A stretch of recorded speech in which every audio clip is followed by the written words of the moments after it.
with a way of sharing his knowledge and discipline. Snooky Cruz will not only teach you to fly, but he will motivate you to soar higher. So good morning, Snooky. Yes, Welcome ma'am. to the show called Self-Made. Yes, ma'am. Good morning to ma'am. Sure. So we are so excited and to find out what made you or go into that kind of work from security. So can you share with us your childhood? Actually, I was in grade 3. Our extracurricular activity, I wanted to go swimming, and my parents didn't want, and they wanted me to go scouting, and I didn't want to go scouting. Of course, my grandfather ended up convincing me, and I attended Cub Scout, and that was the start of it. In college, I was recruited by NICA, which is the National Intelligence Coordinating Agency, which is the Philippine CIA, actually. Then after that, I was subsequently recruited by the US Embassy, the Drug Enforcement Administration. So I ran the DEA criminal investigation department there, and that's how things came out. What inspired you then when you were a kid to continue in that road? Mostly when you graduate from LaSalle, you go into business, finance. Yeah. That's what the forte was. And I was saying, if a LaSalite went into a security, I'm sure it's going to be better, so we could improve the quality of performance. So I said there won't be too much competition on my end from my school, so I think security would be a good entry point. So that's how I went about it. So when you really get into that kind of road, what was your biggest goals that you want to achieve? Just to be successful in my way, because you have to understand, when you are working for the government, especially an intelligence organization, you cannot get credit, you can't claim accomplishment. So it taught me to be humble, because you knew that if I accomplished something, I had to pass it on to somebody to take the credit, because I don't want to be identified. So that was the mindset. So all the more I wanted to do good, because if I would do good, somebody would look better, for me, so to speak. So I didn't want to fall short on the expectations, because it's a hard task, and at the same time, not everybody's given that chance. So what you sacrificed for success? There were times that I couldn't be with my family because I'd be deployed, like when I was doing the protection for Anwar Ibrahim, the opposition leader of Malaysia. I was there for a month, so I couldn't see my kids and everybody, and I couldn't communicate with them also. So that kind of thing. So there is that portions of life that but you can't regret it, because that's what brought me here, so to speak. With that experiences you're going through right now, okay, what do you think the Philippines need? In the security field, Yes. whether they be the armed forces, the police, they should not be traditional, and they should be capable of thinking out of the box.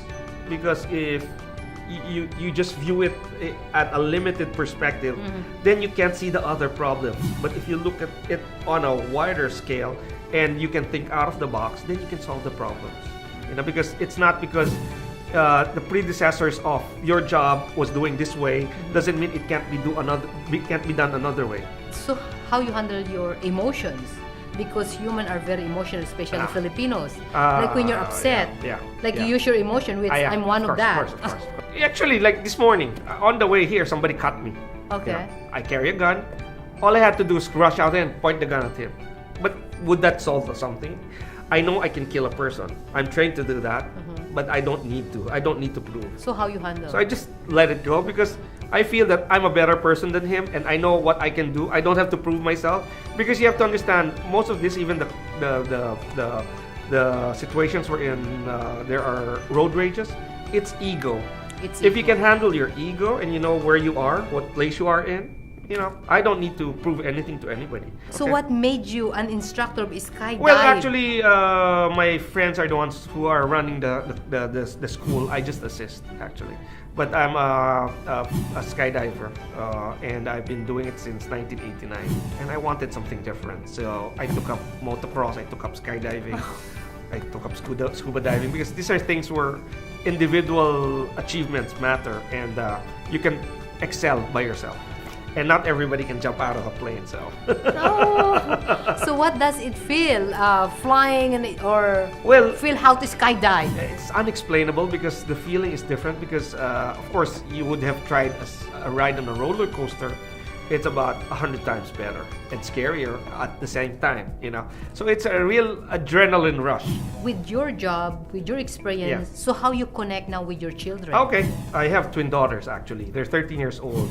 When they were 4 years old, I taught them how to shoot. So they were the youngest kids on the block that knew how to use a real firearm. And by 8 years old, I was already holding balloons and they'd shoot the balloons off my hands. That's how confident I am. And they have their own firearms in their house. They carry their own.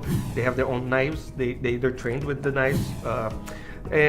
Since they're girls, I had to train them in defending themselves. That's why in school, bully is not a word that they know of, you know, because even guys don't want to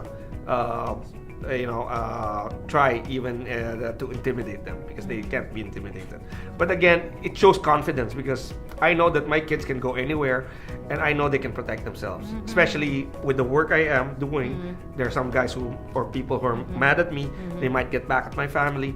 Even my wife knows how to shoot and she carries a gun. So, I mean, I've got that all covered, you know.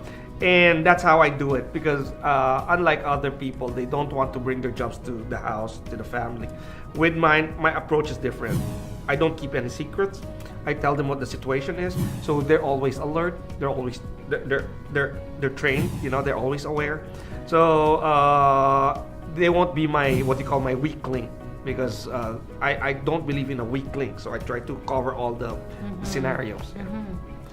So what's your best advice now for family, especially parents, how they connect for their children in terms of their security? Yes, I think the most important thing is make your children and your family or wife aware because most of the time, even my friends sometimes, they tend to isolate their kids from the real world. Don't watch that news because it shows bad things. And they're left in a bubble, a security bubble, which is really actually not so secure because you're not there every time. When they start going to school, then where are you? Yes. What if they encounter a bully or they encounter problems? They won't be able to solve themselves. What I tell my kids is, it's your judgment call. I will get mad at you if you don't decide or you don't do something about it. Better to make a mistake in judgment than not do anything at all. So it's a learning process. And if you make a mistake, learn from it. It's part of it. And again, make them aware of the criminality out there, that there are bad guys who will do bad to you and what kind of bad they can do to you. Because if you have that mindset, then your kids would be afraid to not be able to protect themselves. They'll be more aware, they'll be conscious about it, you know. And if there's any problem, they can approach you and tell you about it. Very nice. Yes, ma'am. So what's the best lesson you learned so far? You have to go out there and try everything. Especially things that scare you, you have to try it. Because if you don't, life will pass by you and you'd be thinking, could I have done that or not? You know, so. Wow, thank you so much, Yes, Snooky. ma'am. Anytime, ma'am. Every success has its struggles. Every dream has its trials and tests. Listen to their stories because if they did it, you can also be called self-made.